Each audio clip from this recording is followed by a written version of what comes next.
Од 1 јануари, кој ќе произведува над 200 литри ракија, но не повеќе од 2000 ќе мора да се регистрира. Агенцијата за храна ќе има обврска истата да ја провери дали е безбедна за употреба. Стапува во сила новиот закон за акциза со кој, според надлежните, поточно од 1 јануари оваа година се става ред во производството на ракија во домашни услови. Со регистрирањето, инспекцијските служби на Агенцијата за храна и ветеринарство имаат обврска да го контролираат нивното работење, со кое согласно одредбите од овој закон, оперативните имаат должност да обезбедат дека сите фази на производство, преработка и дистрибуција ги исполнуваат барањата за хигиена.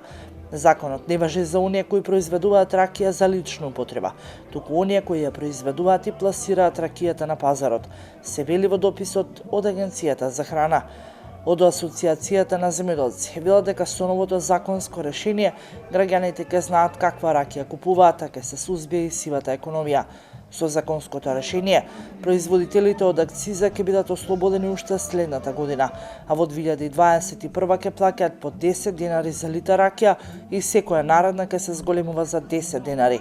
Во 2022 ќе изнесува 20 и 30 денари годината потоа. Ослободени од оваа обврска се сите кои произведуваат помали количини од 200 литри.